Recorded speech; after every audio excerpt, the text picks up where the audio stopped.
बिस्मिल्लाहिर्रहमानिर्रहीम। अस्सलाम वालेकुम। मैं रसीन हैदर मज़हर हूँ और आप मेरा ये वीलॉग देख रहे हैं। नाज़रीन, अगर पाकिस्तान मुस्लिम लीग नून की बात की जाए तो पाकिस्तान मुस्लिम लीग नून का वतीरा रहा है कि जब जब ये इक़्तिदार में आते हैं, इक़्तिदार ख़त्म होने से पहले ये अपने उन लोगों के साथ लड़ाई ज़रूर करते हैं एक मरतबा जो इनको इक़्तिदार में लाए होते हैं, और वो लोग कोई और नहीं बल्कि आपको भी मालूम है और मुझे भी मालूम है कि कौन है। एस्टैब्लिशमेंट ही वो जमात है या वो ग्रोह है जो हमेशा मुस्लिम लीग नून को इक़्तिदार में लेके आते हैं और फिर बाद में उन्हें मुंह की खाना पड़ती है और मुस्लिम लीग नून बैक फायर करती है। अब हमेशा की तरह पाकिस्तान मुस्लिम लीग नून ने अपनी तारीख़ दोहराई है और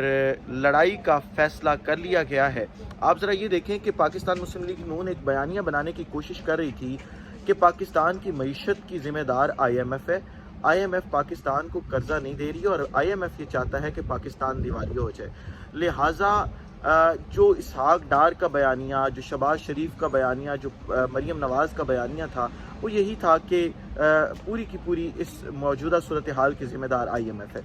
लेकिन हमने देखा कि कल रात बड़ी अहम पेशरफ्त हुई और उस पेशरफ्त के बाद एक तो वजारत ख़जाना ने अपना बयानिया तब्दील किया, यानी इसहाक डार कोई और बात अब कर रहे हैं और वजारत ख़जाना एक और बात हमें सुना रही है। दूसरा साथ जो है वो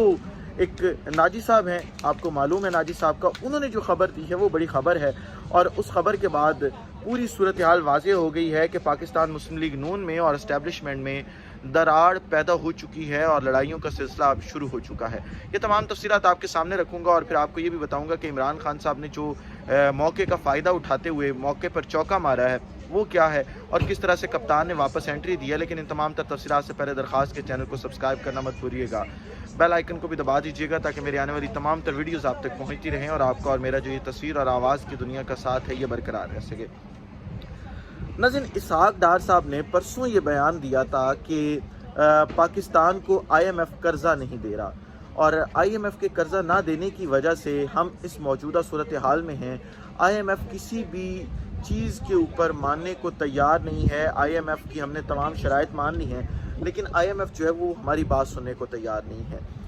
हमें भी पता है, आवाम को भी पता है, हर शख्स को पता है इस वक्त कि IMF या हमारे दोस्त ममालिक अगर हमारे साथ इस वक्त खड़े होने को तैयार नहीं है तो उसकी असल वजह क्या है। उसकी असल वजह ये है कि पाकिस्तान के अंदर पॉलिटिकल अनस्टेबिलिटी है, पाकिस्तान के अंदर ह्यूमन राइट्स की वायलेशन हो रही है, बड़े पैमाने पर ह्यूमन राइट्स की वायलेशन हो रही है और पाकिस्तान तहरीक इंसाफ इस ह्यूमन राइट्स की जो वायलेशन है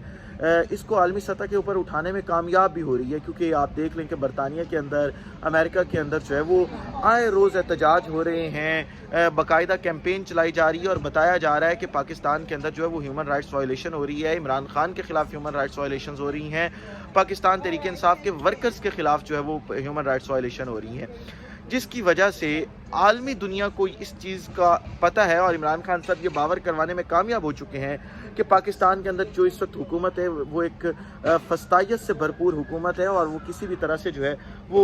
मामला स्मूथली लेके नहीं चल सकती क्योंकि आवाम के अंदर वो पॉपुलर नहीं है। और IMF की अगर बात की जाए, अमेरिका की बात की जाए, बाकी हमारे जितने भी दोस्त ममालिक हैं उनकी बात की जाए तो ये तमाम के तमाम लोग या आलमी दुनिया की अगर आप बात कर लो तो ये हमेशा उस हुकूमत को सपोर्ट करते हैं जो हुकूमत जो है वो आप कह सकते हैं कि अवाम के अंदर मकबूलियत रखती है। एक ऐसी हुकूमत जो अवाम के अंदर मकबूलियत नहीं रखती उसे सपोर्ट किया भी किस तरह जा सकता है। लेकिन क्योंकि अब बयानिया बनाना था कि ये मईशत की ज़िम्मेदार IMF है और कौम के सामने एक जवाब पेश करना था तो ये बहाना बना दिया गया इसहाक डार साहब की जानिब से, जिनके कसीदे पढ़े जाते थे कि इसहाक डार साहब आएंगे और शायद दूध की नहरें बहने लगेंगी, डॉलर नीचे आ जाएगा। लेकिन वो सब कुछ तो ना हुआ, लेकिन IMF के साथ लड़ाई ज़रूर शुरू कर देगी। लेकिन अब रात जो है वो नाजी साहब ने खबर दी और वो खबर उन्होंने ये दी है कि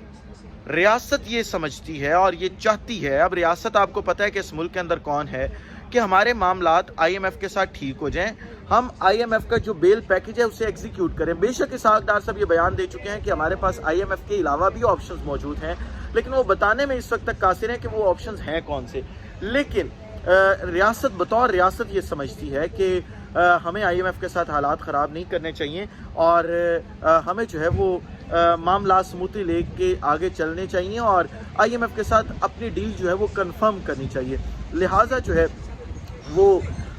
इस बात पर اسٹیبلشمنٹ کی اور نون لیگ کی آپس میں لڑائی شروع ہو چکی ہے، اور اسٹیبلشمنٹ نے دو ٹوک پیغام دے دیا ہے کہ اگر آپ IMF کے ساتھ مذاکرات نہیں کریں گے تو پھر آپ گھر جا سکتے ہیں، کیونکہ اس وقت تمام حالات سے نکالنے کا واحد حل جو ہے وہ آپ کہہ سکتے ہیں کہ IMF ہے۔ دوسری طرف جیسے ہی یہ فیصلہ سنایا گیا ہے، شہباز شریف کی لندن یاترا کا منصوبہ جو ہے وہ فائنل کر لیا گیا ہے اور انہیں نواز شریف کی کال آ چکی ہے۔ اب لندن یاترا آپ کو پتہ ہے کہ اس وقت ضروری کیوں ہے؟ کل ایک بل پاس کروایا گیا ہے جس میں نواز شریف کی نااہلی والے معاملات طے ہوں گے، اور نواز شریف کو کلین چٹ دلوانی ہے انتخابات سے پہلے، اس حوالے سے بھی ڈسکشن ہونی ہے۔ دوسری طرف اب جو اسٹیبلشمنٹ کے ساتھ حالات خراب ہو رہے ہیں اس حوالے پر بھی ڈسکشن کرنے کے لیے جو ہے وہ فوری طور پر جو ہے وہ شہباز شریف کو کہا گیا ہے کہ آپ پاکستان چھوڑیں اور لندن یاترا شروع کریں اور لندن پہنچیں، جتنا جلدی ہو سکتا ہے آپ لندن پہنچیں، اور اس حوالے سے اگلے ہفتے کا جو ہے وہ ٹور پلان کیا گیا ہے۔ شہباز شریف اگلے ہفتے لندن یاترا پر ہوں گے اور یہاں پر نواز شریف کے ساتھ تمام کی تمام چیزیں جو ہے وہ ڈسکس کریں گے تاکہ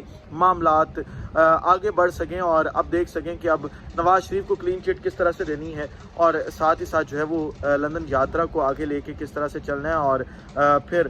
جو معاشی معاملات ہیں ان کو کس طرح سے سموتھلی جو ہے وہ آگے لے کے چلنا ہے۔ دوسری طرف اگر عمران خان صاحب کو دیکھا جائے تو عمران خان صاحب نے کیونکہ وہ ہر چیز کو انالائز کر رہے ہیں، وہ دیکھ رہے ہیں کہ معاملات کس طرف جا رہے ہیں، کس طرح سے چیزیں آگے چل رہی ہیں،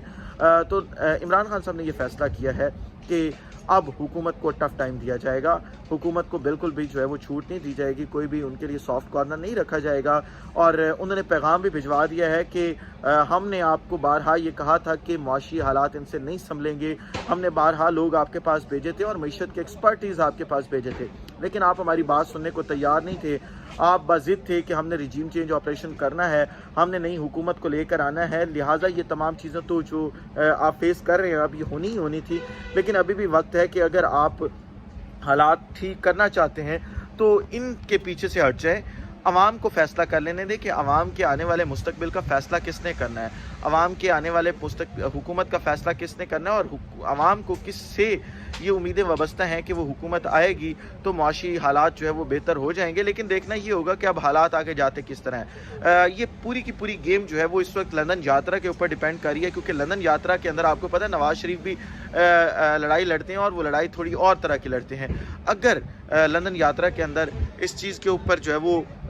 معاملات سیٹل ڈاؤن ہو جاتے ہیں کہ ٹھیک ہے، اگر اسٹیبلشمنٹ چاہتی ہے کہ IMF کے ساتھ مذاکرات اور یہ تمام چیزیں اور اس کے بدلے میں نواز شریف کو کلین چٹ ملتی ہے تو ٹھیک ہے، ہم معاملات کو آگے لے کے چلیں گے، کوئی مسئلہ نہیں ہے۔ اگر اسٹیبلشمنٹ کوئی رکاوٹ نواز شریف کے راستے میں بھی کھڑی کرتی ہے اور ساتھ IMF کے حوالے سے بھی جو ہے وہ چیزیں انفورس کرنے کی کوشش کرتی ہے تو پھر اس کا مطلب ہے کہ لڑائی، اور پھر نون لیگ جو ہے وہ تحریک انصاف کے بیانیے کے اوپر چل کے تحریک انصاف کے آپ کہہ سکتے ہیں کہ جو ایک نقش قدم ہے اس پہ چلنے کی کوشش کرے گی، لیکن نون لیگ آپ کو پتہ ہے کہ ہمیشہ بوٹ چاٹنے کے اوپر مجبور ہو جاتی ہے اور ناکام ہوتی ہے۔ اسی وقت سے اجازت دیجیے، اس حوالے سے جو بھی مزید تفصیلات آتی ہیں ان کو لے کے اگلے ولاگ میں دوبارہ ملاقات ہوتی ہے آپ سے۔ اپنا خیال رکھیں، اپنے اتنے لوگوں کا خیال رکھیں، وطن عزیز پاکستان کا خیال رکھیں۔ اس وطن عزیز پاکستان کو اور آپ تمام لوگوں کا اللہ حامی ناصر ہو۔ پاکستان زندہ باد۔